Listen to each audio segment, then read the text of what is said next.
Oke, jumpa lagi teman-teman di TFH episode Nakes edisi hari Sabtu ya di bulan April edisi perdana nih. Ya, jadi ini bisa dimanfaatkan apalagi bertepatan dengan menjelang besok kalau nggak salah sudah Ramadan ya, bulan puasa. Nah, tapi sebelum kita mau simak, kita mau sapa dulu founder kita seperti biasa. Halo Mas Rio. Halo Mas. Sebentar, sepertinya ada kendala. Halo Mas. Sebut. Ya, sip. Udah masuk. Ah, udah. Tadi suara Ya, aku hilang ya. Kalau video nggak ada masalah ya sinyalnya. iya. Nggak ada masalah, aman. Oke. Ini juga Aman aman ya udah. Mas. Ya? Sorry sorry. Aman, Tadi monggo. sempet ngeheng aku di sini. Ya, nggak apa-apa Mas. Biasa itu. Monggo Mas, siapa narsum kita siang hari ini? Ya oke. Terima kasih semua yang udah hadir di acara TF hari ini. Mohon maaf atas keterlambatannya karena Hmm, ada acara doa bersama sebelumnya sebelum TF ini.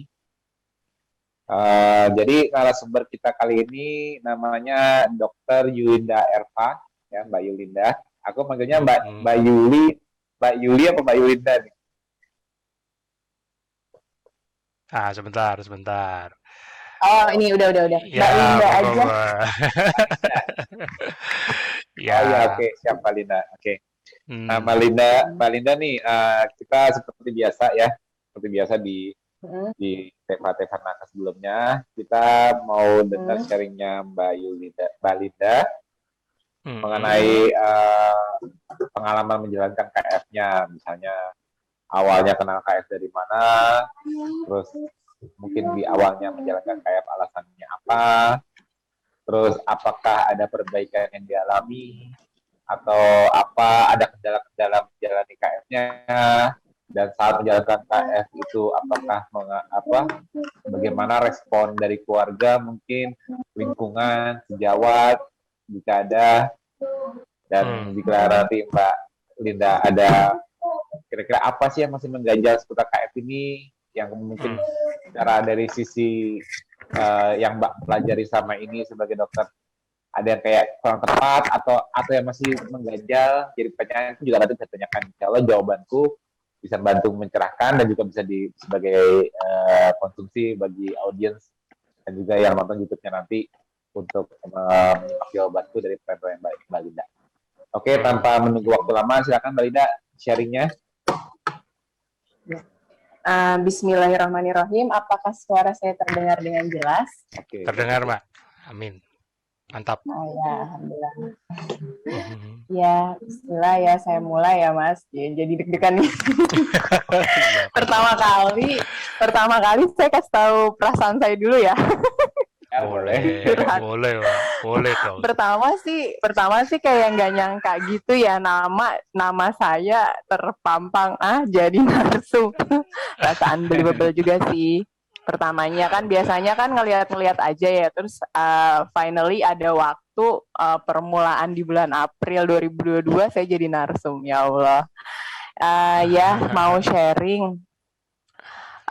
Saya kenal KF itu pertamanya dari ada webinar dari apa gitu ya, saya lupa, tapi narsumnya itu ada Dokter Piprim, Dokter Kobal Sangaji, waktu itu tentang COVID setahun yang lalu. Hmm. Terus kan itu excited banget karena ngomongin patofisiologi sampai ke seluler gitu kan. Nah, terus apa bagus banget gitu. Nah, terus dari admin webinarnya itu bilang kalau ada pertanyaan bisa ikut grup ini gitu kan. Nah, itu Rapat grupnya monitor. Medcon ini ternyata. Hmm. Nah, dari situ saya silent reader. Ya, silent Sorry, reader. sebelum itu Mbak waktu itu akhirnya masuknya di grup Medcon keberapa? Medcon Kan Medcon 1, ada 4. Medcon ini. Mbak di Medcon yang tulisannya atasnya judulnya Metabolic Conditioning 1. Iya, Oh, 1, alhamdulillah. Soalnya biasanya kalau yang kesini-sini yang habis webinar itu dapatnya di Medcon 2, 3, 4. 1 udah full. Iya, itu saya udah lama banget sih Mas sebenarnya. Oh, enggak, soalnya kan aku kan Gitu. jujur, sorry, aku kan paling Heeh. aktifnya kan di Medcon, dari 4 Medcon itu aku paling aktif di Medcon 1. Kadang-kadang Ah, nanti Heeh. ada di-share juga ke Medcon lain, tapi aku paling aktif kan Heeh. di Medcon. Jadi Mbak selama ini ngikutin terus dong kalau aku sering sharing fisiologi ngobrol di Medcon 1 ngikutin Iya, juga dong. Oh, ikutin alhamdulillah. terus. Aku Heeh. pikir Mbak di Terus kan Medconnya bukan Medcon 1. enggak, saya di Medcon 1. Nah, itu kan hmm, ya pelajaran dulu ya waktu kuliah kan yang dasar banget, yang waktu awal kuliah nih jujur nih yang masih apaan nih gitu. Yang apaan? masih kuliah tuh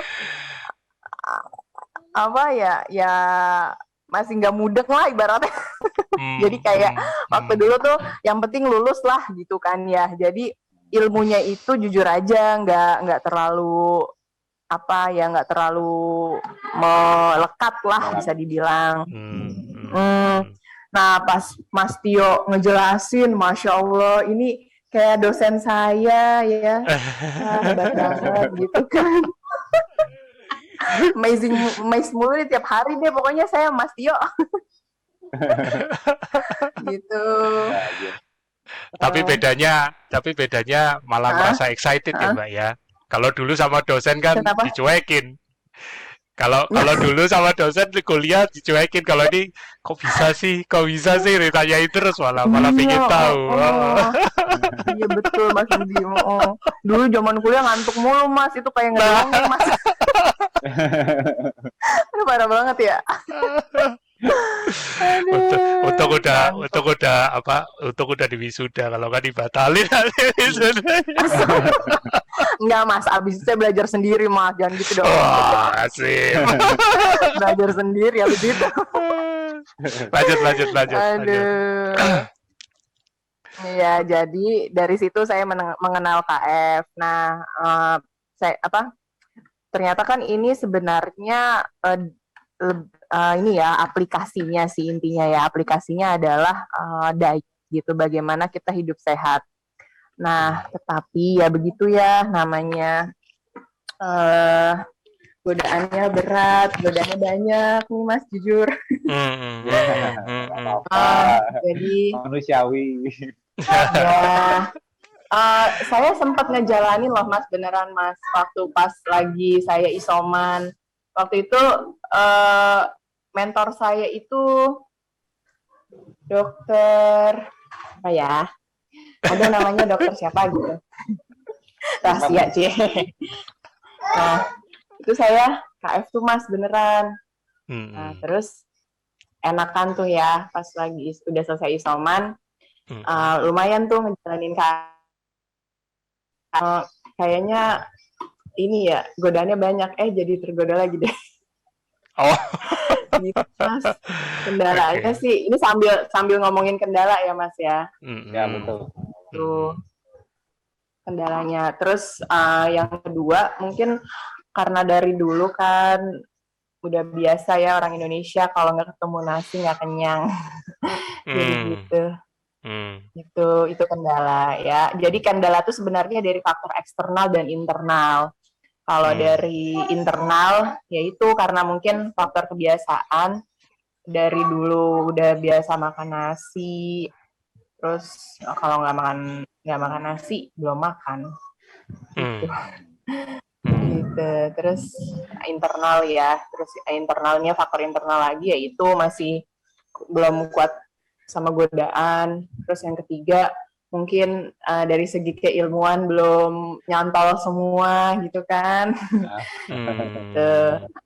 Kalau faktor eksternal ya karena terbiasa ya dari dulu kayak biasa budayanya makan nasi gitu. Ya jadinya belum bisa ngejalanin juga gitu untuk yang eksternalnya. Gitu. Terus masih sama Pondok Mertua Indah jadi masih belum bisa. Tapi mertua gimana mertua mau ngertiin nggak dulu waktu isoman yang tuh jalanin KF nggak makan nasi gitu? Iya nanyain. kok nggak makan Kamu nasi? nggak Nanti takut malah tambah nanti lapar sakit loh. nggak makan nasi? Nanti lapar loh, nanti lemes loh. Gimana mau cepet sembuh gitu. Ya, Hmm. buat tenaga, Gitu. malah harus makan bubur mungkin ya. Disuruh makan bubur kali. Iya. Kan kalau orang sakit di rumah sakit dikasih bubur. Iya, sama. Kalau di Meningkatkan rumah juga indeks kalau glikemik kalau sakit malahan. dikasih bubur. Iya.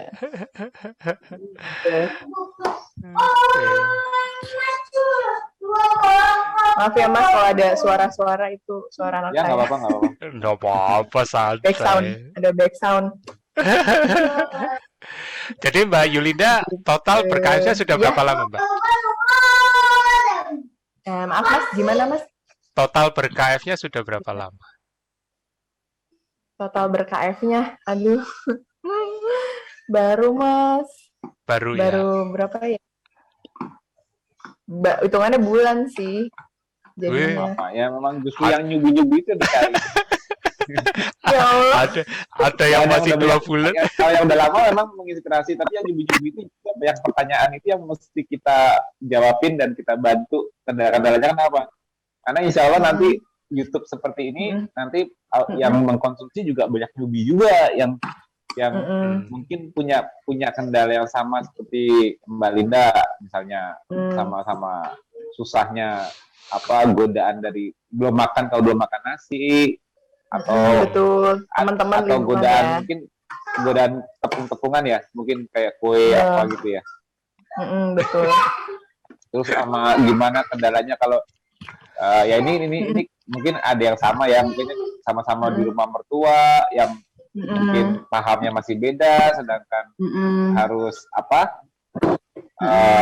makan di meja makan kayak serba nggak enak kalau itu. Ya memang itu salah satu kendala loh ya, ada yang mengalami juga kan ada aja nanti siapa tahu yang ibu yang juga mengalami ya kalau lagi pulang kampung case yang sama ya.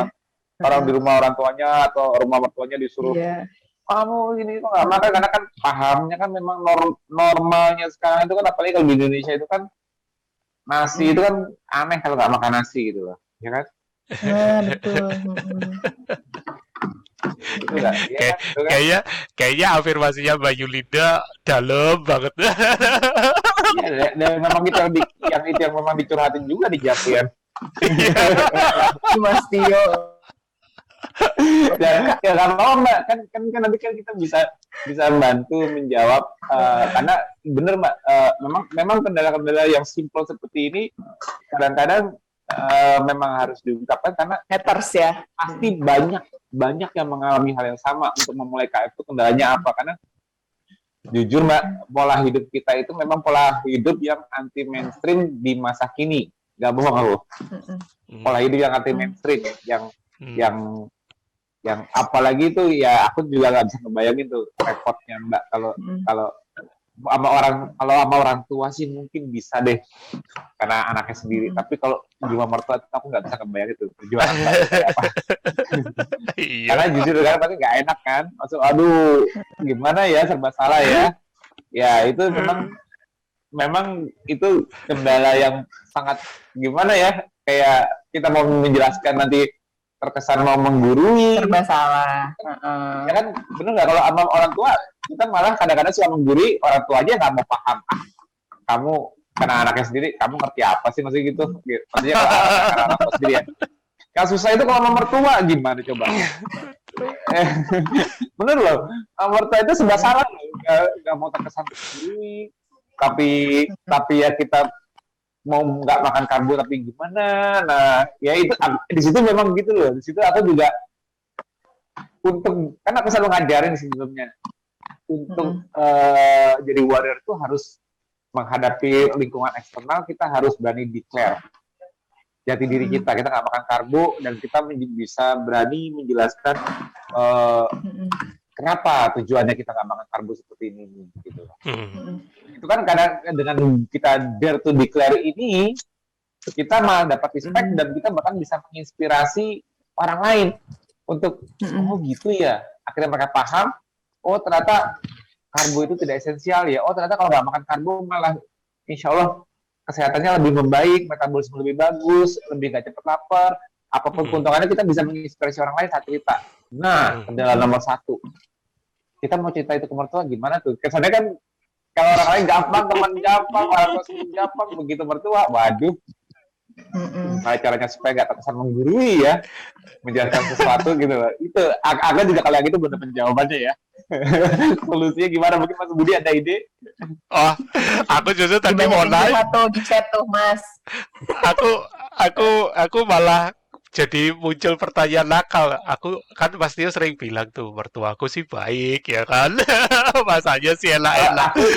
aku alhamdulillah ini aku ya Mbak, aku Ah. gantian cerita aku sendiri ya.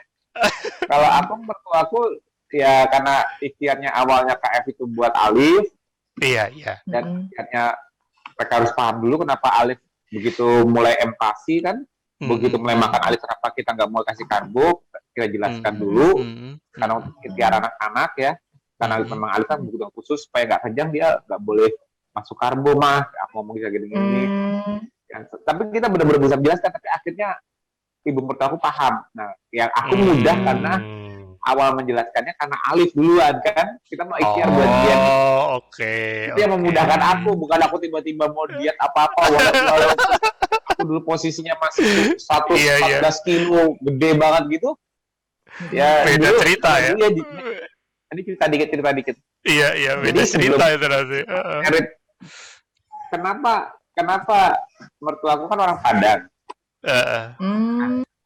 Mereka tuh seneng kalau menantunya makannya banyak. Dan Mas Merit sama Lina kan, aku kan super big kan, 114 kilo gitu loh. Dan makanku kan jelas kan banyak kan. Itu seneng. Jadi kalau aku pribadi, kalau orang Jawa, kalau mungkin ya beda adat ya, kalau makan di depan mertua makannya rakus atau banyak gitu kan, kesannya kan nggak sopan kalau orang Jawa. Tapi ini kebalikan, aku senangnya tuh di mertua aku ini karena orang Padang kebalikan. Kalau aku makannya banyak, nambah terus ya, dia malah seneng, puas karena itu dianggap menghargai. Ya, jadi setelah Merit sama Lina wajar dong. Dari kalau nggak salah aku dulu 98 100 kilo, tambah 14 kilo lagi wajar dong. Kan alasannya kan alasan paling gampang kan menyenangkan orang tua. Semua makanannya selalu aku makan. Ya kan? Dan aku suka lagi bakal Padang. Yang dimasukin rendang, yang dimasukin tunjang, apa telur, bakar. Ya waktu awalnya kan pakai nasi, jelas dong. Makanya aku tambah, wow. Jadi, tenang, nah tapi pas ya udah dapat Alif, terus kita udah Alif ada masalah, dan akhirnya mertua juga tahu kalau Alif ini kita mau ikhtiarkan dengan tidak makan karbo pada saat dia makan. Aku yang jelaskan, jelas. Jadi, aku harus menjelaskan, meyakinkan. Nah itu jalan. Nah disitulah kita nggak masukin Alif karbo dan mertua menerima, dan aku bilang aku juga nggak mau makan karbo. Jadi ya. Tapi mertua aku sih tetap senang. Kenapa? Karena lauk tetap dihabisin. Kuncinya lauknya dihabisin. Dan aku cocoknya dengan mertua aku apa? Kalau mertua aku kan kalau yang aku nggak tahu ya. Tapi kalau yang benar-benar orang Padang asli, itu masakannya itu anti dikasih gula. Iya, memang betul. Nah, itu enaknya. Jadi nggak ada itu gula itu nggak pernah dipakai ke makanan, itu nggak ada. Jadi beda kalau sama orang Jawa kan dikit-dikit tuh pakai gula, dikit-dikit pakai gula. Kalau itu enggak, makanya aku tuh cuman transisinya gampang banget, cuman nggak makan nasi, udah selesai. Tinggal makan semua lauknya. Jadi ya nggak mengecewakan sih, karena lauknya juga tetap selalu habis kan. Yang penting lauknya. Tentu. Itu kalau dari pengalamanku ya. Kalau sisi orang lain mungkin lebih sulit, maksudnya untuk memberi pengertian ke lingkungan sekitar, terutama keluarga, apalagi mertua yang otomatis ya gimana ya, kita sebagai menantu ya harus pasti lebih beda dong perlakuan kita sama orang tua, pasti kita lebih gimana, sungkan kalau mertua gitu, itu udah. Betul Mas, memang betul.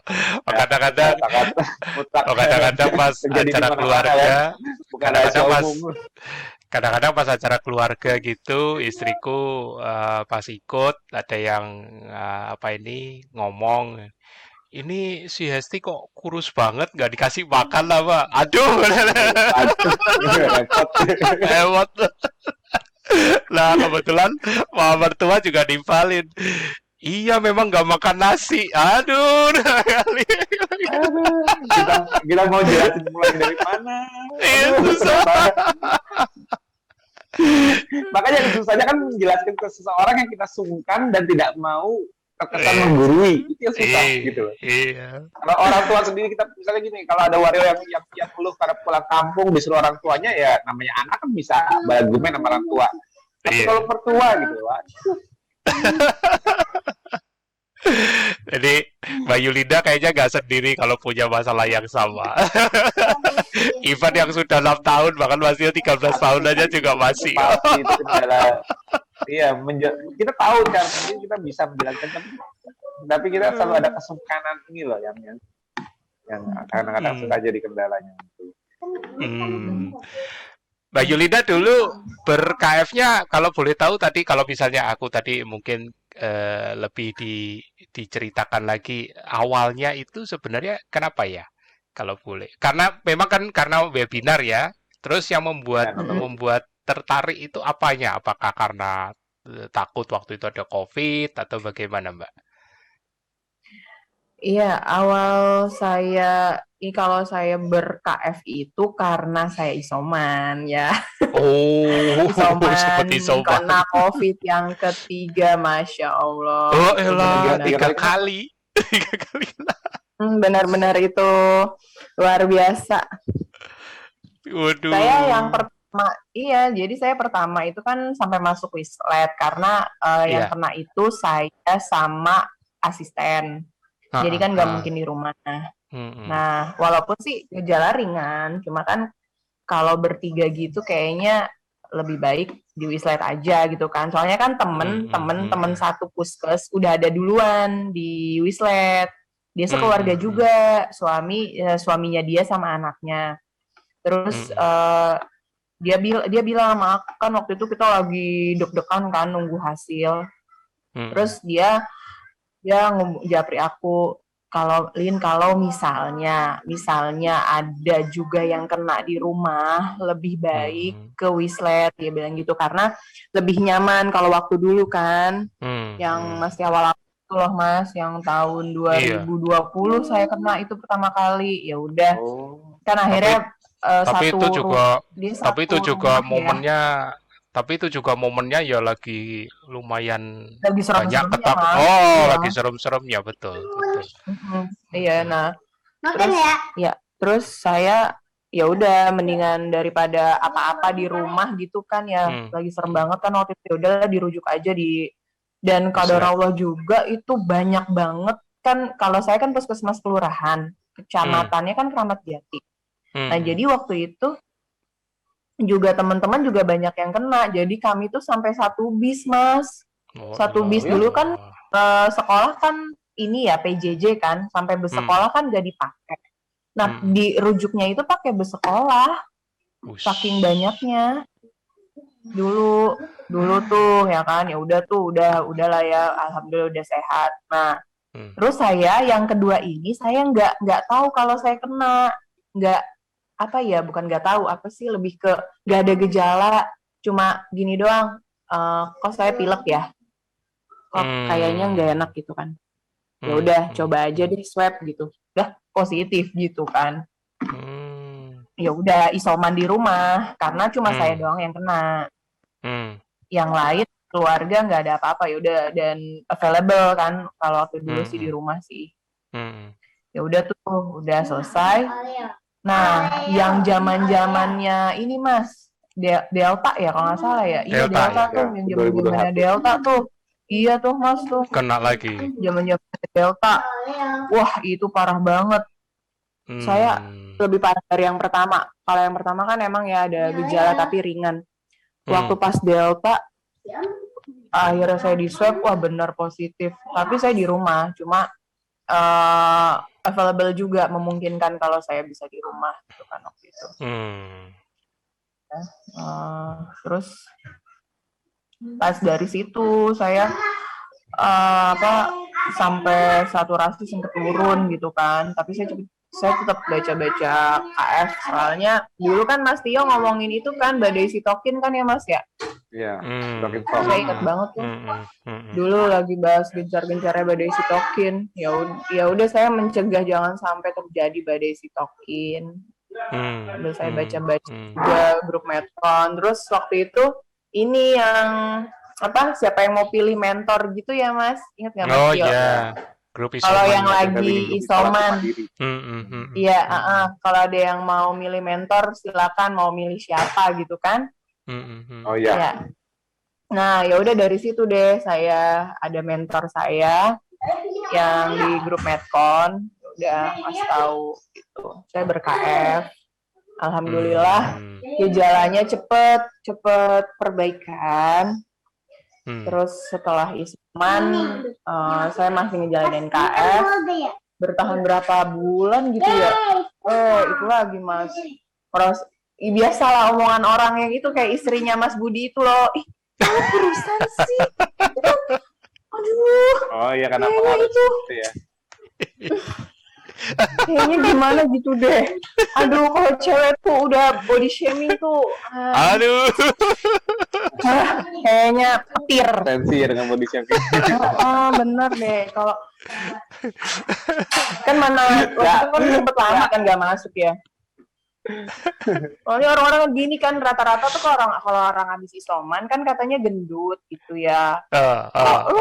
Isoman, kalau nggak kurus sih kan gitu. Kan begitu dia ngomongnya. Kalau isoman malah makin kurus sih. Capek banget sih denger kayak gitu. Dia maka ya gagal. Aku di fish challenge. Aku fish challenge tambah kurus nih. Mukanya tambah tirus. Pada kaget orang-orang pas aku 5 minggu cuma makan ikan aja habis badanku. Maksudnya ya body fatnya turun. Tapi ya kalau badan kan nggak kelihatan kurus kan, maksudnya cuma bisa ditolong muka dan leher nih jadi kecil, pipi dia lebih tirus, makanya jadi aku juga di jangan-jangan aku di body shaming lagi. Oh cowok mah ini Mas kebal kupingnya. Kebal kalau kita. Iya cowok mah. Berarti nanti Mbak Yulinda mesti minta tipsnya gimana supaya bebel deh. Tapi jujur ya waktu jalan KKM kan pasti lebih enak dong badannya, rasanya juga lebih sehat, rasanya juga pokoknya lebih fit lah, jauh kan. Lingkar perut berkurang gitu kan, badan kayak ringan gitu. Itu memang nggak bisa dibohongin keuntungannya, cuman ya kebanyakan para warrior juga apa yang nyebut-nyebut kebanyakan mereka kendalanya ya respon dari lingkungan sekitar yang bilang kamu keputusan kamu gini jadinya ayo makannya udah makan nasinya lagi gitu. Berarti Mbak Yulinda rasakan kalau kemarin masuk karbo gimana rasanya? Apa lebih sehat apa lebih enak? Betul itu. Iya, ya pas gitu emang sih malah jadi lebih gampang capek gitu kan. Jadi cepat lapar, bawaannya kayaknya untuk tenaga harus makan dulu baru bertenaga, tapi nanti cepat turun dan lapar lagi, betul nggak? Iya benar, harus isi bensin dulu. Isi bensin dulu. Konsepnya betul Mbak, dia benar Mas. Kalau orang makan karbo itu tenaganya memang harus makan dulu baru tenaga. Kalau kita kan bangun tidur kita bisa narik tenaga dari tangki bensin yang ada gitu. Betul. Iya Mas Tio jelasin itu ya Mas. Refill. Iya kan? Jadi kita jatuhnya benar-benar kayak mobil Mas. Jadi kita naik mobil. Terus pas udah mau pulang kita mampir ke pom bensin. Itu namanya apa? Refill bensinnya kan? Iya, refill tankinya. Ya kan? Mobil nggak ada kan? Mau kemana pom bensin biar mobil gue bisa jalan? Nah, cara yang pom bensin gimana? Kan nggak gitu. Mau ngasih mobil makan biar bisa jalan? Kan nggak. Kalau ke pom bensin berarti isi lagi bensinnya kalau yang kurang. Iya. supaya besok bisa dipakai lagi. Ya kita juga sama sekarang. Kalau kita makan, kita cuma ngisi bensin, refill, tapi kita realnya untuk mobil berjalan atau kita menggunakan lokomotor kita tidak ketergantungan harus makan lebih dulu sejak bangun di pagi hari, betul nggak? Ya kan, jadi apa bedanya kita sama mobil? Kalau kita makan sama aja kayak mobil ke pom bensin, refill tangki bensin, kita refill fuel kita juga untuk dipakainya besok atau nanti, nggak makan tenaga baru jalan, nggak, konsepnya udah beda gitu lah. Berarti Mbak Yulinda dulu aku sedikit summarize nih. Berarti pas setelah kena yang Delta baru lihat webinar itu kemudian terapin KF itu ya. Lihat webinarnya udah setahun kan, webinar itu 2020 kan kalau nggak salah ya Mas ya. Oh, ada dua memang, yang 2020 sama 2021 kalau nggak salah. Oh, makanya Mbak Linda dimasuk ke grup Metron 1, berarti kan ada itu. Oh, ya sudah. Oke. Berarti jadi habis dari yang Delta itu baru yang benar-benar ibaratnya, waduh ini nggak bisa lagi deh. Ibaratnya. Gitu ya. Iya, kayak apa ya, efek terpaksa. Takut sama sitokin, stop ada sitokin. Iya, ini nggak bisa nih, ini bahaya ini kalau dibiarkan gitu kan. Soalnya sempat pakai oksigen waktu itu Mas. Olah, sempat pakai oksigen. Karena saturasi saya makin turun ke 82, 83. Olah. Gitu. Lumayan juga. Jadi sampai kan terus saya beli itu IH. Tapi benar-benar wake up call lah itu kurang lebih ya. Jadi udah ikut webinarnya kan dari 2020. Tapi ya jalanin, tapi pas yang kena COVID-nya ketiga Delta itu langsung jeder itu sampai udah oksigen lagi itu isomannya di rumah atau di wislet lagi? Di rumah tapi pakai oksigen. Oh, dibawain oksigen. Begitu. Waktu pakai IH, waktu itu bereaksi di dada atau kayak Mbak nyobain yang di hidung nggak? Oh, IH-nya? Dioles di hidung nggak waktu itu? Enggak, saya IH-nya diminum, salah ya Mas ya? Oh, nggak apa-apa, nggak ada reaksi aja. Maksudnya begitu nempel kayak rasa hidungnya hangat atau dadanya hangat, gimana? Ada rasa plong atau apa gitu? Gimana ya waktu dulu ya? Lupa sih Mas, mungkin karena lagi sesak banget kali ya. Karena sesak gitu ya? Gitu. Tapi bisa tidur kan waktu itu? Nah iya, saya ngikutin itu Mas, yang 6 pilar itu. Apa? 4 MMR. 5 pilar. 5 pilar. Dan MMR, orang mingkem relax. Iya itu. Gitu Mas. Berhasil tapi itu langsung cepet turun di jalannya. Iya, alhamdulillah. Pokoknya saya banyakin tidur gitu kan. Tidur, pas bangun makannya makan itu. Hewani. Iya hewani. Rebus, daging. Terus aku bilang, aku jangan dikasih nasi ya, gitu. Ke siapa tuh? Suami atau ke? Iya, mas suamiku. Aku nasi kayaknya enak banget ini, gitu kan. Aku bilang aja gitu, speak-nya. Itu cewek itu. Kalau cowok alasan gitu pasti dikejar. Masa sih? Ayo makan. Gitu. Beda. Kalau cewek nggak bisa. Oke, berarti yang wake up call-nya benar-benar di Delta tuh. Waktu itu berapa hari Mbak? Recover-nya berapa hari? Recovery-nya saya lumayan lama itu. 2 minggu aja saya swab itu masih positif, masih ada gejala. Oh, oke. Terus disuruh apa Disuruh seminggu ulang. gitu. Jadi Oh, jadi 3 minggu saya. Lumayan juga hmm, saya lama tuh yang Delta tuh. hmm, oke, oke. Nah, terus habis itu sudah niat KF tapi dibully lagi sama teman-teman Hmm, sejawat. body shaming. Oh, di CMA. Terus mulai balik lagi kapan, Mbak? Hmm, 2 bulan apa 3 bulan gitu setelah masuk gitu. Oh, pemicunya apa? Kalau boleh tahu, pemicunya apa yang menyebabkan kembali? Yang mau kembali kalau dari faktor internal yaitu tadi Itu tadi ya, eh, berasa itu ya. kayak saya merasa ini ya lapar gitu kan. Laparan, udah Kayaknya nggak kurang kayak dulu.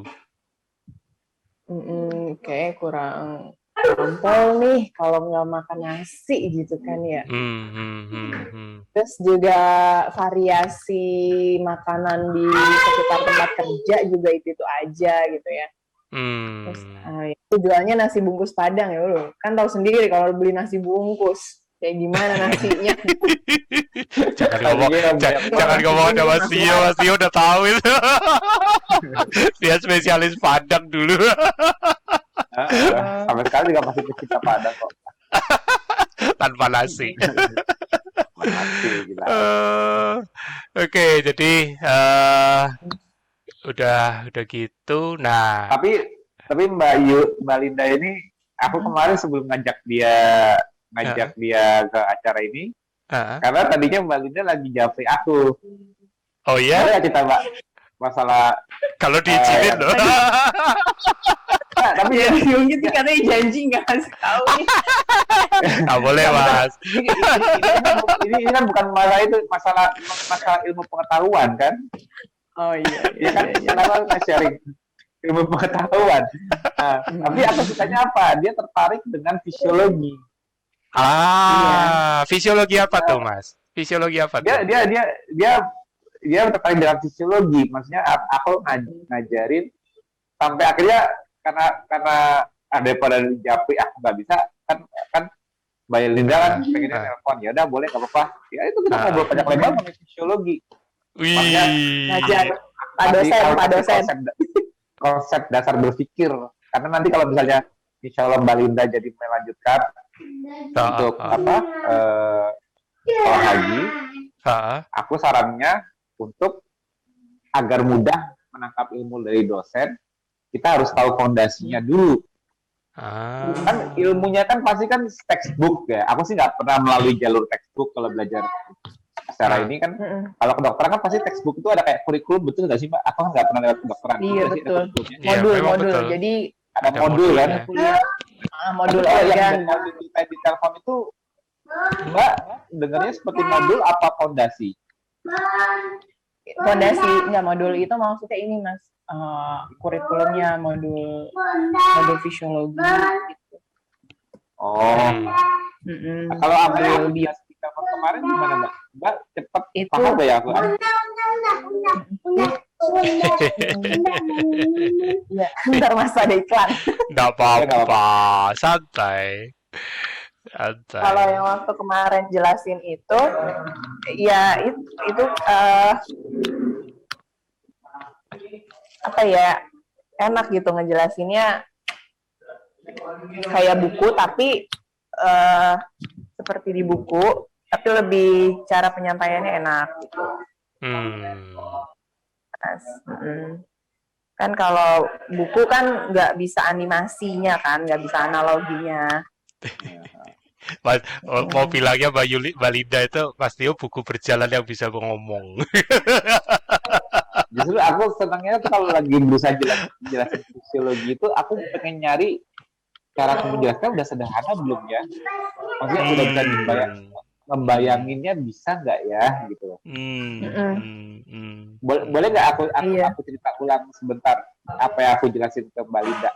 Cara fondasi berpikir untuk mempelajari fisiologi kehidupan. Ulang di sini boleh ya? Ya, bentar Mas. Yang mananya nih Mas? Yang dari mananya nih? Dari yang Karena aku kan waktu itu kan di telepon Mbak, nanti pelajarannya kan Ah, pasti macam, tapi supaya memudahkan Mbak masuk untuk mempelajari mm, apapun. Nanti kan fisiologi kan pasti kan nanti kan modulnya kan pasti organ-organ dulu. Kalau aku mau mm, ngajaknya ke level kecil dulu, makanya kan aku jelasin Mbak kan sel, dulu nggak? mm, mm, Hmm. Ya, kalau Mbak udah tahu, karena kadang-kadang kalau misalnya oh cara kerja jantung gini, kita fokus mm. mempelajari semua itu, tapi nanti nyambunginnya bingung kalau kita nggak tahu fondasi dasarnya. Iya. Hmm. Ya kan aku jelasinnya di telepon, boleh aku cerita ya? Mm, Nah, fondasi di telepon tuh gini, yang aku ceritain ini. mm, Basic kehidupan. Oke, kita ngomongin manusia ya. Kalau di Hmm. sini kita mm. ngomongin berarti manusia. Oke, manusia itu awalnya apa sih? Awalnya manusia perasaan Sel, sebelum kita dua sel. itu kan manusia itu kan merupakan gabungan hasil dari gabungan Sperma. dari sperma dan Sel ovum, sperma. di mana basic dari sel itu ialah DNA atau materi genetik di dalam sel itu yang merupakan kode universal yang bisa menghasilkan. Jadi gini, ada suatu buku nih, buku Mm, suatu sel yang nanti kalau buku ini direplikasikan akan menghasilkan suatu fungsi. Contohnya bukan, kita sebagai manusia dengan berbagai macam fungsi kita bisa bergerak, bernafas, berbicara. Kemampuan sekompleks ini itu diawali cuman dengan satu dengan double helix DNA, di mana merupakan sumbangan dari orang tuanya, Clara ya, setengah dari bapaknya, setengah dari ibunya, membentuk DNA ya, akhirnya double helix ya, menjadi zigot ya, akhirnya berkembang menjadi janin, bayi, lahir ke muka manusia. manusia dengan fungsi-fungsinya, ya kan? Hmm. Padahal cuma dari satu rantai yang simple loh, dari satu rantai DNA yang simple loh, tapi itu memiliki kode transkrip, kode untuk melakukan berbagai hal. Jadi hasil gabungan dua kode itu nantinya kalau begitu ini udah bersatu dengan sel ovum dan sperma sudah bersatu menghasilkan sel calon bayinya ini, pada saat dia replicate nanti ada yang berdiferensiasi, berdedikasi menjadi, contohnya apa? Menjadi sel otak, menjadi sel jantung, menjadi sel liver, menjadi sel usus dengan berbagai fungsinya, dan basicnya itu tetap di DNA yang sama dari DNA gabungan antara kedua orang tuanya. Tapi pada saat dia menjadi sel otak, artinya dari rantai genetik itu hanya fungsi otak yang dibuka di saat dia bereplikasi menjadi sel otak. Jadi fungsi-fungsi otak bisa dijalankan oleh sel otak karena rantai DNA-nya itu dibuka, yang mana bisa ditranskripsikan untuk melakukan fungsi sel otak.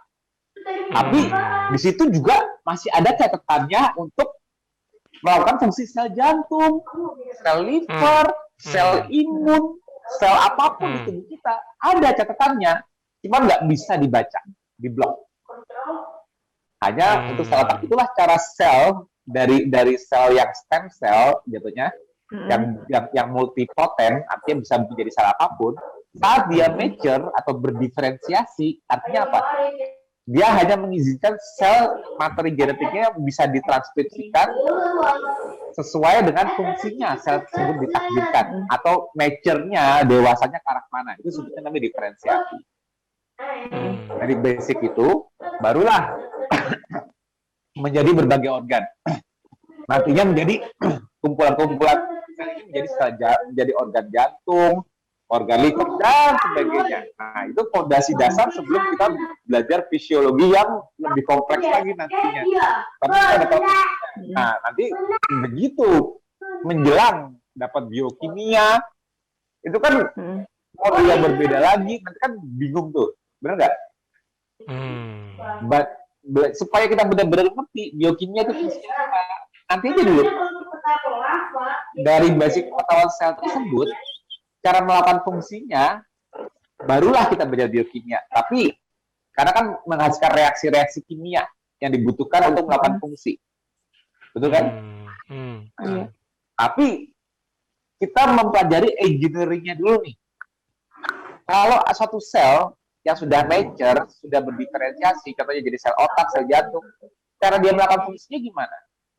Artinya dia harus mentranskripsikan kode materi genetik yang dibuka di sel jantung misalnya untuk kita menjadi suatu bentuk reaksi kimia baru. Caranya gimana? Dicopas, menghasilkan messenger RNA, ya rantai kode nukleotida RNA. Messenger RNA ini dikirim keluar dari inti sel ke mesin pencetaknya untuk mentranslasikan, namanya ribosom. Nah, makanya aku ngajar itu dari basic sel dengan organel-organelnya, tahu fungsi engineering-nya dulu di satu sel. Nanti kalau udah mereka jadi organ, itu cuma koordinasi sel. Tapi untuk mempelajari kayak biar nggak mumet, kalau Mbak kan dulu dapat VCA cycle atau Krebs cycle itu apa, glikolisis cuma sekilas, atau de novo lipogenesis, tahunya itu kayak rantai kimia tapi nggak tahu itu terjadinya di mana kan Mbak? Iya. Itu nggak terjadi di mana. Kan cuma tahu biokimia, tapi kan kita kadang-kadang nggak ngerti banget ini terjadinya di bagian mana. Kalau kita membayangkan suatu sel itu di mana terjadinya, ya kan? Nah justru itu aku mau ngajarin, kalau kita tahu proses terjadinya di mana, belajar dari fondasi, membayangkan something itu lebih mudah nantinya dibanding kita cuma hafalan. Oh bukannya di Krebs cycle gini-gini, karena kita Krebs cycle tapi nggak tahu Krebs cycle terjadi di mana. Padahal itu terjadi di mitokondria organelnya. Ya kan? Glikolisisnya terjadi di mana ya? Oh itu di sitoplasma. Sintesis lipidnya terjadi di mana ya? Oh itu di endoplasmic reticulum. Ya kan? Proses glycosylation di mana ya? Oh itu terjadinya di Golgi. Kadang-kadang kita cuma dikasih rumus kimianya, tapi kita kadang-kadang nggak benar-benar di mana terjadinya itu di dalam satu sel. Karena kan kalau kita melihat secara terjadi itu kan sebagai suatu kayak engineering fungsi yang semua yang dihasilkan di dalam suatu sebut yang untuk disekresikan keluar atau kebalikannya selular signaling yang kembali ke dalam, itu kan semua melalui organel-organel tersebut untuk terjadinya. Tapi masternya yang terpengaruh tetap satu, DNA. Antara respon dari eksternal mempengaruhi transkripsinya terjadi di DNA atau kebalikannya, transkripsi di DNA menjadikan suatu hasil, contohnya reaksi kimia yang disekresikan keluar dari sel. Itu cuma fungsi gitu loh. Jadi kalau begitu yang aku jelaskan kamu itu panjang ya, dan bisa dijelaskan semua ini. Tapi intinya dengan cara mulai belajar, kalau aku dulu seperti itu.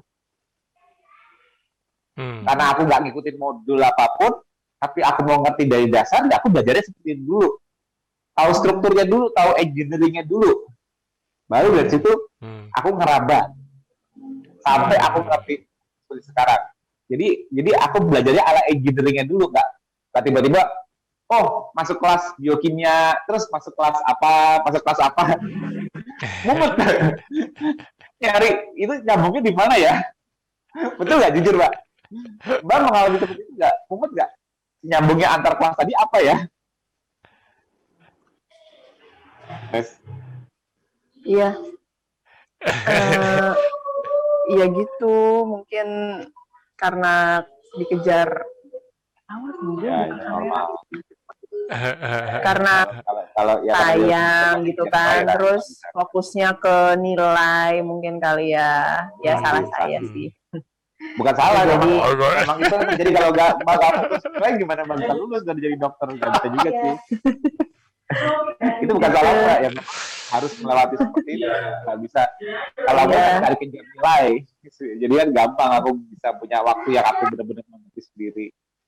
Nah, tapi karena Mbak nantinya membuat ini melanjutkan sekolah, saranku ada waktu mulai mendalaminya gitu loh. Jadi nanti menerima, kalau kita udah dapat fondasinya, menerima pelajaran itu aja, aku udah tahu nih, gitu loh. Jadi kayak, oh cuma tinggal hasil gini-gini gitu loh.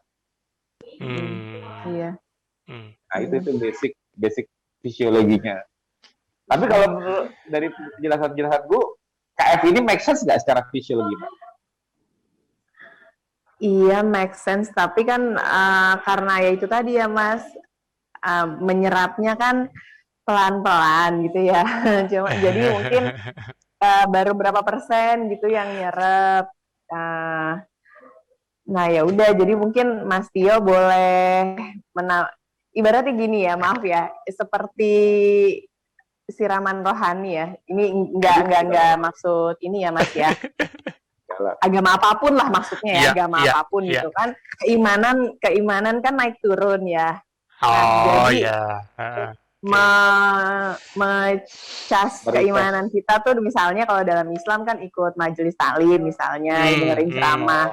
Nah ini ya KF ini mungkin untuk menambah keimanan, keyakinan. Nah itu motivasi, butuh siraman rohani dari Pak Ustadz Tio itu. Jangan dong, jangan dikasih Ustadz tuh. Dikasih gelar RM aja udah berat kok. KF maksudnya, iya RM. Raden Mas Suhu, kan panjang ya. RM aja sering dites kok. RM Suhu KF gitu. Siraman rohaninya maksudnya Mas Tio gitu Mas. Iya. Itu Mas, simpelnya aja buat ya yang udah early 40, jadi kan mungkin loadingnya tuh udah agak lama ya Mas, jadi mungkin harus yang simple gitu. Iya, memang. Ya ini makanya ada sama Mas Budi itu belajar mensimpelkan sekarang. Kalau dulu aku jalur keras, maksudnya apa yang aku tahu aku lepehin langsung, tapi orang pada bingung. Ya dengan adanya TH seperti ini, pelan-pelan aku juga belajar menyederhanakan fisiologi yang tadinya sulit gitu loh Mas ya. Yang kayak ngomongin sel kan rumit banget, apa itu sampai level sel organnya. Karena aku ada forum lepeh di Peton 1 ya, itulah makanya aku keluarin di sana. Kadang-kadang begitu aku bawa ke TH, aku udah ketemu cara menyederhanakan lagi. Yang masih berat mungkin yang langsung aku keluar bulet-bulet berikut jurnalnya mungkin di Peton 1. Tapi begitu dibawa secara forum TH gini sambil ngobrol apa-apa, tiba-tiba kepikir, oh ya sederhanakan seperti ini deh. Nanti jadi ya akhirnya ketemu aja hal-hal baru yang bisa disederhanakan. Iya. Memang paling enak itu nggak dikejar nilai ya Mbak Yulinda ya. Ya, pastilah. Mas ya, anggap aja itu nggak apa ya, nggak ada nilainya. Bukan nggak ada nilainya, maksudnya bukan nggak ada nilainya. Nanti nggak lulus kayak gitu. Nanti nggak lulus ya Mas, abadi dong saya nanti. Betul lah, jangan pasti lulusnya, semua orang sekolah kan pasti itu, tapi ya untuk mendalaminya lagi memang kita kadang-kadang harus otodidak sendiri aja mendingan. Betul. Tapi jujur, aku nggak tahu sih, aku aja yang nggak ada background medis ya, nggak ada biologi, sama kayak Mas Tio itu makin paham itu makin exciting gitu. Jadi kayak nemuin, oh ini ngeklopnya ke sini, oh ini sambungan ini ngeklopnya ke sini, makin exciting. Lah, aku nggak bisa bayangin kalau misalnya nakes itu semua punya ekspresi feeling yang sama, kehausan yang sama. Wah, itu bisa luar biasa banget itu. Iya kan? Iya, jadi gini Mas Budi, Mas Tio, setiap yang jadi mahasiswa yang masuk dalam kedokteran ya, itu nggak ada, kalau menurut saya ya, setiap angkatan pasti nggak mungkin ada 100% yang keinginannya dia gitu Mas. Gitu. Iya beneran, jadi memang benar. Kayak gitu. Jadi makanya mungkin ya apa? Keinginan siapa dong, orang tuanya ya? Iya sih. Ya. Cuma nggak full, jujur aja. Cuma nggak full. Ya, cita-cita itu tapi biasanya lama-lama menikmati sih, lama-lama. Kadang-kadang memang cita-cita itu kan tidak lepas dari ya mimpi juga kan, mimpi yang terkait dengan ya kita tahulah. Tapi kan kadang-kadang pada saat menjalani, oh ternyata susah juga ya, kadang-kadang ada sampai frustasi ya kan. Ya, makanya bersyukur aja kita, Mas Tio itu bersyukur banget ya. Dari dulu mimpinya dia kan cari yang bisa seimbang. Minimal bisa ngobrol biomolekuler itu, wah itu seneng banget. Gitu. Tapi makin ke sini ya menikmati juga sih Mas Tio untuk mengawamkan itu suatu dunia yang baru juga gitu ibaratnya. Ya. Jadi itu, Eh, eh, ya Mbak, lanjut. maaf Mas, mungkin gini, Hmm. ada cara apa? Cara untuk menerangkan kayak pakai bikin karikatur atau kartun gitu Mas, Itu bikin PR ke Mas Budi ininya. tuh. Aduh. Animasi. Tadi juga itu tuh. Animasi, Ayo. aduh susah banget sih aku mau ngomong animasi Iya. satu kata itu. Iya itu Benar-benar, maksudnya Mas. aku setuju. Maksudnya Mas Budi itu sebetulnya gini, kan aku kan kadang-kadang kan menjelaskan sesuatu itu kan fisiologi kan gambarnya sebetulnya ada di kepala Iya. aku kan. Nggak bisa gambar. Kalau di grup Medcon 1 kan Dituangin. saya cari dulu di Google gambar yang mendukung, baru habis aku cerita apa-apa, baru gambarnya aku cari di Google, aku kasih nih yang aku maksud seperti ini loh jalurnya gitu loh. Tapi kalau Tuh ada yang mau bagian warnain tuh. Kalau Cia warnain, tapi dia juga ekspresinya juga mabuk, ambil warnain dia mabuk.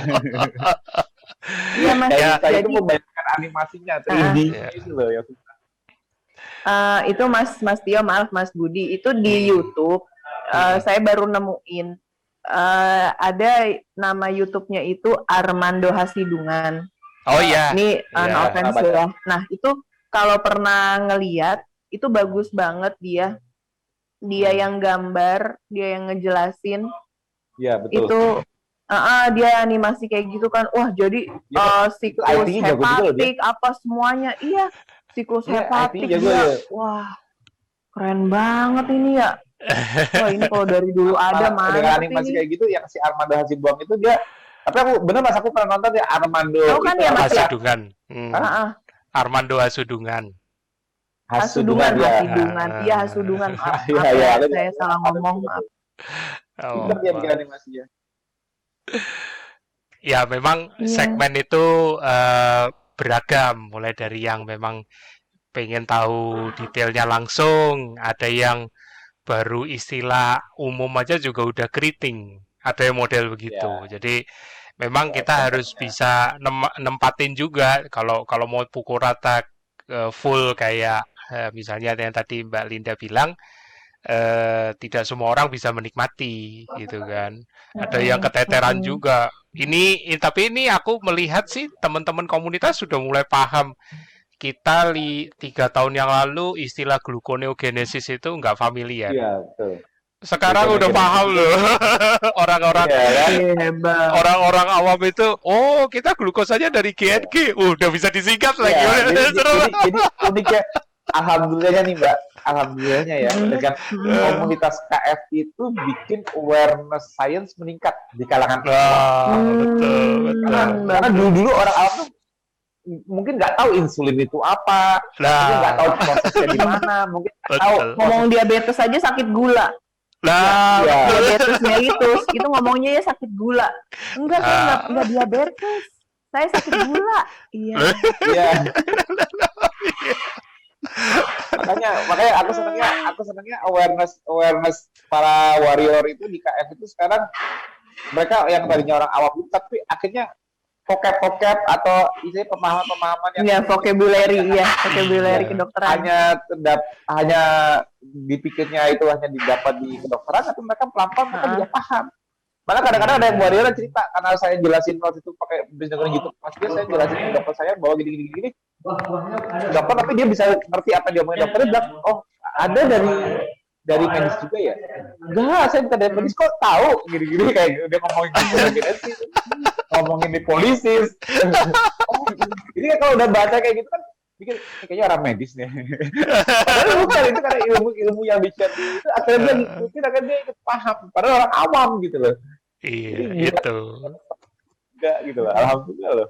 Awareness mengenai lebih enggak karena ya mungkin sebelum ada KF mungkin semua orang fondasinya ialah taunya gini, kesehatan itu seperti gini gitu loh, kesehatan seperti gini apa, jadi penjelasan secara fisiologi yang untuk make sense-nya, untuk nalarnya dapat itu mungkin nggak pernah didapatkan di sebelum KF gitu. Mungkin dapatnya, wah ini pokoknya nih superfood pasti sehat.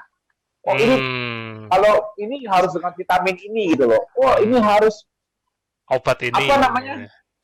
Iya, Mbak, jadi kayak mutlak kita nggak dapat why-nya gitu loh. Tapi kalau di KM itu pelan-pelan untuk apa yang kita lakukan sebagai pola hidup, kemudian kita ada explanation-nya gitu loh. Secara fisiologinya masuk akal enggak dengan nggak makan karbo, nggak makan nasi, bener nggak apa-apa. Itu kan yang jadi basic banget orang-orang yang baru belum pernah tahu KF itu apa, begitu tahu KF, loh, ini apa nih? Kok nggak makan nasi?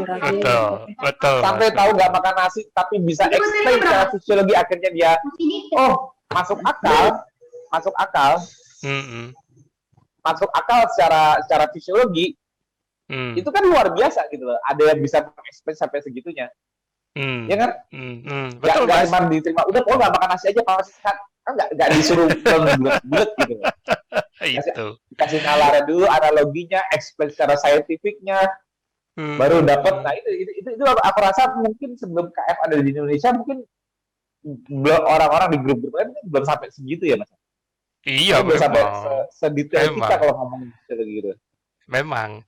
Kalau aku bilang perkembangan awareness fisiologi, aku sih percaya diri kita jauh lebih maju, ya kan? Karena kalau di luar sana atau ya, tapi tergantung ya untuk tiap-tiap orang kehausan untuk mau mengupgrade itu seberapa besar gitu.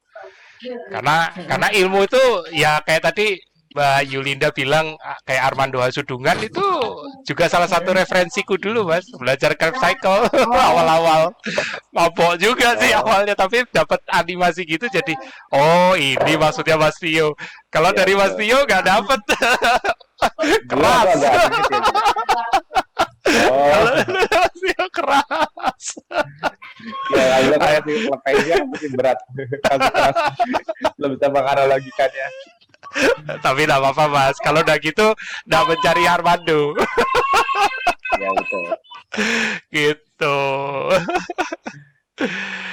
Ya, Mbak Jalan bilang gambarnya keluar di. Aku tak perlu jelasin itu pakai gambar. Aduh, aku nggak tahu. Aku kayak jelasin kayak orang udah pasti ngerti gitu. Padahal pas udah selesai jelasin, dia kok gambarnya jadi ruwet ya. Jadi nggak Itu jelas nggak gambarnya. pertama aku pakai board, pakai spidol aku jelasin. Iya. Aduh kesini glukoneogenesis Iya. ini polisi. Iya. Aduh. Iya. Apalagi Mas Tio udah ada tablet. Wah, tambah kruwel-kruwel lagi di tabletnya. Ya, apa ada tablet, aku sebentar pertama udah mulai keluar lagi, semua di garis kepala gini. Itu benar-benar kayak dosen ngajarin. Padahal aku pikir-pikir seminar itu kan yang penting harus dapat analoginya, karena ujungnya mereka mau menjalani gaya hidup. Pahamnya nggak perlu sampai sepaham. Ya mungkin itu memang seminar untuk dokter kali ya, dokter yang mau memahami KF bener apa enggak sih, mungkin cocok kali. Lalu waktu itu kan aku mengisi itu di seminar-seminar yang isinya orang awam. Itu yang aku kalau ingat dulu jadi aku parah banget dulu ya, kok jelasinnya kok ada gitu dijelasin ke awam ya, padahal harusnya kenapa nggak dari dulu aku analogi seperti sekarang ya, tapi ya it's a process gitu loh. Tapi yang dulu cara aku jelasin itu cocoknya jelasnya di Tekton gitu loh. Kalau dulu kan Mas Tio semangatnya itu, wah ini kebenaran nih, ini enlightenment nih. Ya. Kalau tahu nih, wah udah Ya, jadi fokusnya ke situ. aku mau membuktikan dulu, aku bodohnya gini. Aku terlalu pengen membuktikan kebenaran. Karena apa? Aku membuktikan bahwa kenapa nggak makan karbo nggak apa-apa secara fisiologi. Kenapa karbo nggak esensial secara fisiologi? Karena aku mau membuktikan, benar-benar membuktikan, karena tantangan dulu di awal KF kan dia nggak makan karbo, nggak makan nasi. Ya mending kalau nggak makan nasi roti mie. Tapi kalau udah nggak makan karbo, sama sekali nggak ada masuk sumber karbo. Terus tapi gulanya dari, kalau gulanya dari hipoglikemia gimana? Kalau gitu, raya umum yang aku harus buktikan secara fisiologi itu tidak akan terjadi karena proses seperti ini. Wah, aku tuh lagi gini. Aduh, itu gimana tuh orang-orang dulu tuh? Karena aku tahu kebenarannya, tapi aku tahunya secara teknikalnya gitu. Jadi menyampaikannya belum sebagus sekarang karena udah sering dilatih di TNH ngobrol kayak gini. Bersyukurlah apa Mbak Linda bukan dari 2016. Ya, kalau dari 2016 yang dari 2020 yang dari 2020 aja juga udah lumayan kata Mbak Linda, apalagi yang dari Mas Tio langsung yang zaman dulu. Kalau dulu, aku dulu di sekitar mah bilang kusut, bilang kusut. Aku jadi ingat tentang di Semarang bahas mitokondria, buset. Ya, yang nakesnya nggak seberapa, awam semua. Aku jelasinnya mitokondria sampai prosesnya gimana mitokondria itu mengalami seleksi, fission dan fusionnya, gimana cara mitofagi terjadi. Aku ingat tuh di Semarang. Tapi pas selesai acara, gila itu orang pada ngerti kayaknya tadi yang aku jelasin ya. Mas Tio-nya lega, habis itu bingung. Ya, ngerti gak itu?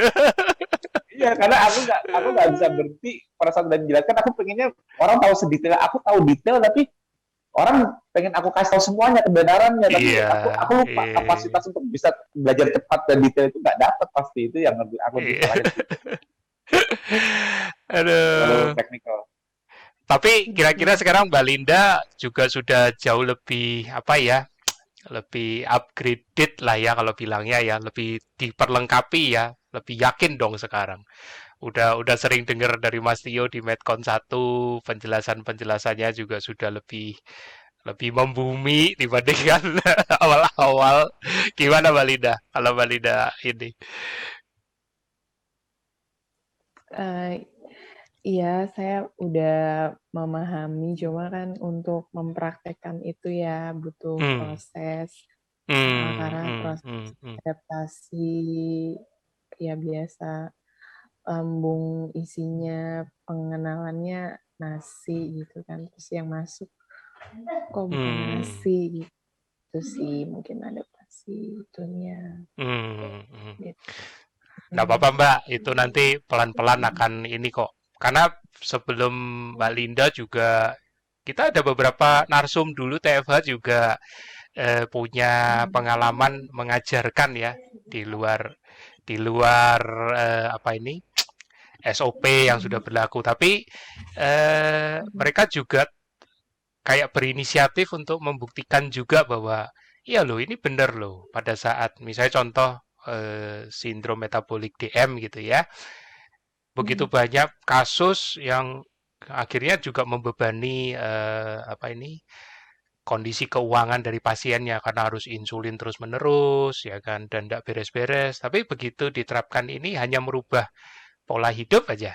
Nah, itu udah ada satu perubahan yang signifikan gitu. Walaupun mungkin memang belum secara ini masih debatable ya, masih diperdebatkan tentang low carb ini. Tapi makin ke sini itu sudah jauh lebih firm, ya kan. Bahkan American Diabetes Association aja juga udah mengakui ibaratnya gitu. Tapi tidak apa-apa, kita terus bergerak maju. Maksudnya, aku percaya Mbak Linda juga nanti akan ketemu tata laksana yang pas. Apalagi kan Mbak Linda kan di puskesmas nih, ya kan. Kita juga nggak bisa maksain, Mbak terapin deh, kasihan juga lah. Tapi minimal dari Mbak Linda sudah terapin, udah merasakan, ya walaupun nggak ideal, nggak apa-apa Mbak, santai Mbak. Walaupun jangan ideal bisa ngajarin itu jangan berpikirnya ideal. Aku aja pernah salah kok. Gitu. Learning by doing. Nah, itu learning by doing. Betul. Jadi, walaupun 2 bulan, santai aja. Pengalaman Mbak Linda juga justru udah dari... Kalau kata Eric Westman, kayak riding a bike. Kalau jatuh, bangun lagi, mulai lagi. Seperti belajar sepeda aja, jatuh, bangun, mulai lagi. Kenapa takut mulai lagi? Kan naik sepeda mana pinter kalau udah jatuh sekali, terus nggak berani mulai lagi, kapan pinternya? Kalau Eric Westman, makanya bilang, just like riding a bike. How to ride a bike. Jadi kalau Eric Westman begitu, kalau orang jalanin merubah pola hidup itu memang tidak mudah karena kan settingannya udah bertahun-tahun dengan pola yang sebelumnya, kebiasaan. Nah, tapi untuk kalau kita udah tahu why-nya kita mau merubah, yang penting kita tahu why-nya dulu deh. Tahu why-nya, kita tahu kebenarannya, why-nya belum berhasil, tapi kita udah tahu why-nya dulu itu udah modal. Tapi pada saat kita how to-nya kita pelajarin dan kita niat aku jalanin, jatuh bangun itu suatu hal yang wajar. Jatuh bangun ya, maksudnya naik sepeda gagal karena suatu situasi, tapi nanti setiap jatuh itu jadi pelajaran. Artinya Hmm. apa yang membuatku jatuh kemarin, kenapa aku kalah di sini, kenapa aku Hmm. kalah di situ, gimana supaya tidak terulang kesalahan yang sama, aku harus lebih persiapkan apa, itu yang kuncinya. Jadi learning by doing, just like riding a bike, jatuh, bangun lagi, start lagi, jatuh, jangan jatuh terus kapok, terus enggak, susah banget, udah nyerah, itu yang justru malah mental yang kurang bagus. Nah pasti kalau Eric Westman bilang, just like riding a bike, jatuh, mulai lagi, start lagi. Kesalahannya di mana, perbaiki, jalan lagi. Itu. Iya, Ah. soalnya gini juga, paling minta bantuannya Mas Tio, Mas Budi. Saya kan Siap. di puskesmas itu kan kalau kami itu ada pegang program gitu ya. Nah, saya dapat amanahnya itu pegang program yang dari BPJS itu, namanya program pelayanan penyakit kronis. Jadi ada satu klub DM, ada satu klub HT. Nah, kalau di Puskesmas Cawang karena banyak, jadi ada 4 klub, 2 DM, 2 HT. Wih. Oh, di Cawang? Iya, di Puskesmas Cawang. Nah, itu banyak yang kontrol itu gulanya kan kalau yang DM kan tiap bulan periksa gula sama tensi. Ya udah gitu, yang gulanya suka tinggi. Ya mungkin ya KF bagus kalau misalnya bisa dibantu dari Mas Budi, Mas Tio, ada video yang itu kan dia awam gitu, dan kebanyakan usianya lanjut, ada juga sih yang masih muda-muda, umur 40-an, mudanya 40-an ya. Iya. Ya saya, mudanya 40, enggak sih saya 40. Mudanya 40.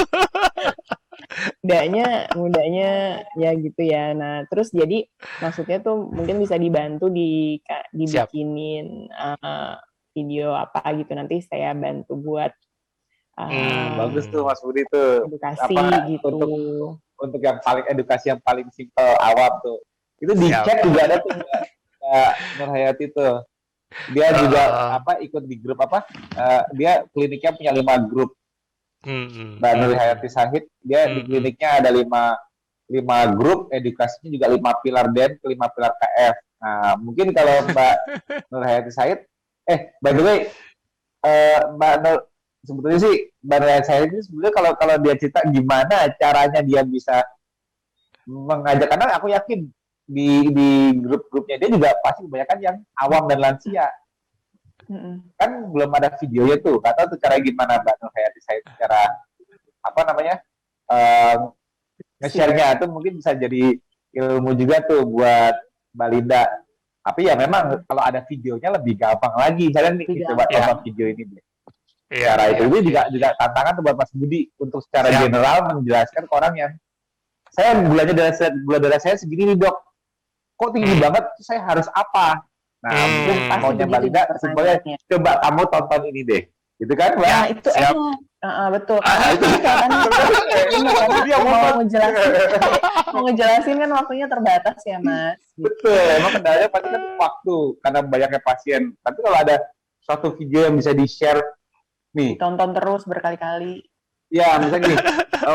Ya kalau ke puskesmas kan pasti dengan kondisi udah gula segitu dicek kan pasti kan Mbak harus membekali dia pulang dengan obat dong, nggak mungkin nggak ya? Iya.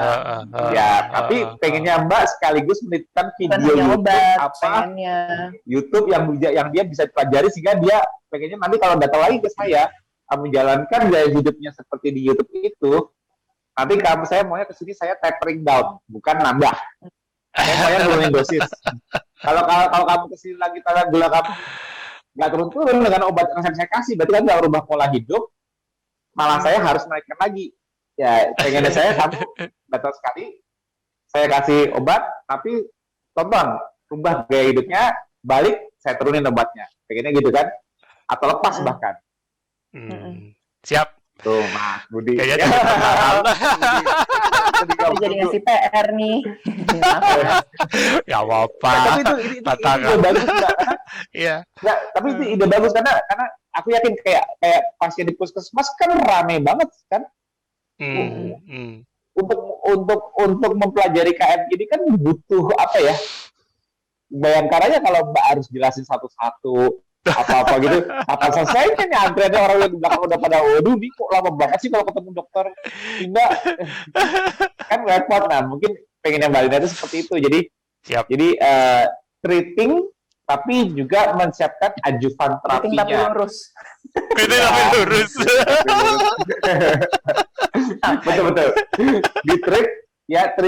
Treating gejalanya karena kewajiban, gejala dikeluhkan harus diperbaiki di tempat, bukan di tempat, sorry, dikasih penurunnya karena itu tugas, tapi selalu ada memberikan sesuatu kayak video untuk ditonton sebagai ini loh akar masalahnya. Jadi orang yang datang itu nggak cuman kalau aku udah ke dokter, ketemu dokter dia kasih obat nggak beres.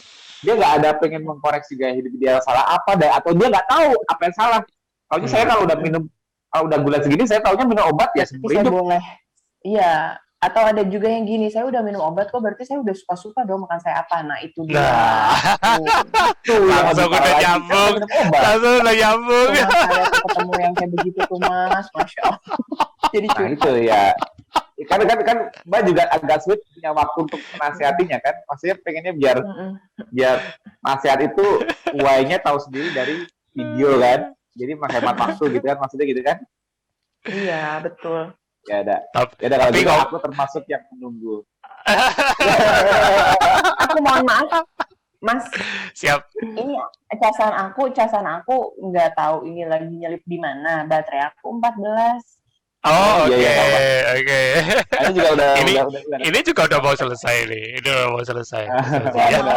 Nggak takut mati tiba-tiba. Gak apa-apa, tenang aja. Tapi yang penting Mbak Linda udah ngomong, kita udah tahu. Tenang aja. Dan idenya bagus. Suka tuh idenya. Siapa? Mungkin juga kalau tadi di chat Mbak Nur Hayati Sahid bilang dia punya PowerPoint-nya, itu bagus juga tuh PowerPoint-nya kalau boleh. Pas digunakan pada saat ada penyuluhan. Iya, penyuluhan. Siap. Bisa pinjam.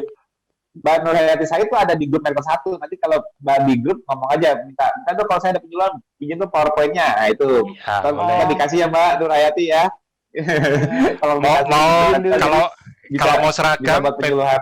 Kalau mau seragam PPT-nya juga boleh kasih ke aku. Jadi aku kembangin animasi dari situ.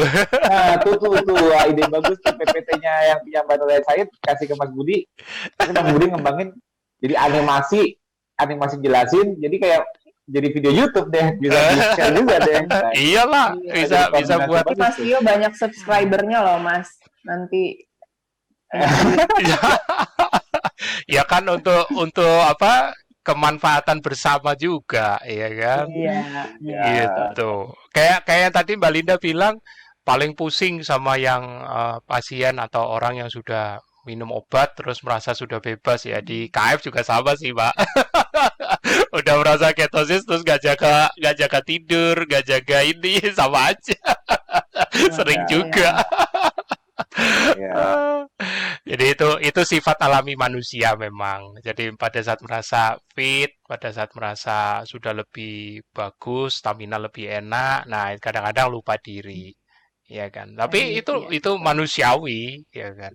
Karena pada dasarnya kan tidak ada orang yang mau sakit itu loh, ya kan. Jadi begitu sudah, apalagi udah dapat obat gitu ya, pikirnya habis minum ini aman gitu kan. Padahal tidak, ada tanggung jawab yang tetap harus dijalankan, istirahatkan badannya, rubah pola hidup kan gitu. Kalau enggak dokternya nanti pusing kayak Mbak Linda, bolak-balik datang obatnya habis, bolak-balik minta nambah terus. Dan juga dokter itu keterbatasan waktu. Ya aku sangat mengerti banget dokter itu nggak bisa menyampaikan seperti kita karena mereka juga keterbatasan waktu. Nggak mungkin berjam-jam dengan pasien. Betul. Ya kan? Curhat. Kan dia harus ada efektif cara untuk menghemat waktu bekerjanya gitu kan. Iya. Betul sih, memang harus ada something yang simply bisa dikasih sebagai ini coba deh tonton ini. Yes. Aku nggak ada waktu jadi tapi tonton. Nah, gitu.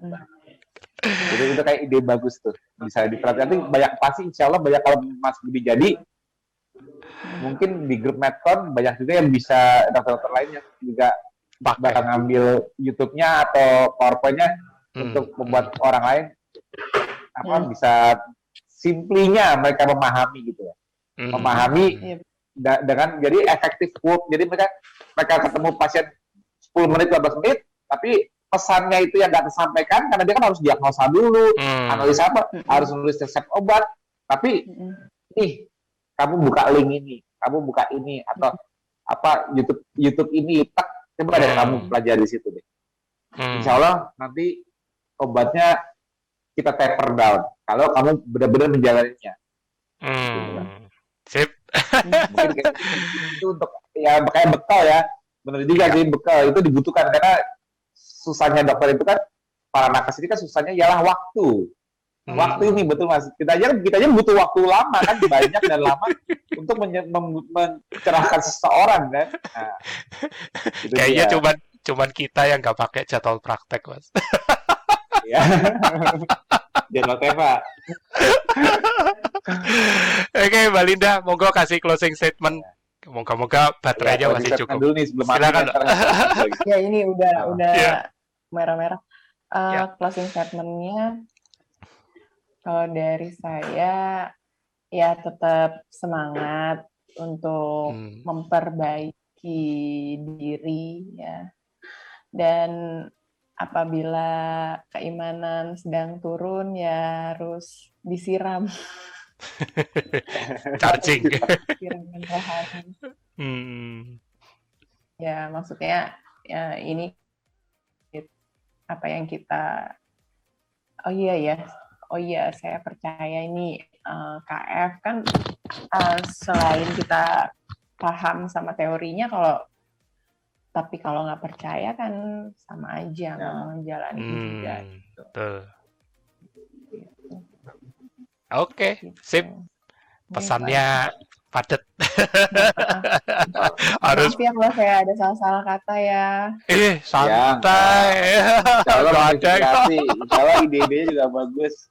Saya juga setuju banget idenya nih. Karena ya justru karena ini kan dapat yang bagus yang ternyata mungkin ya kalau ada satu hal yang simpel yang bisa bantu untuk pasien, saya nggak bisa menjelaskan ya.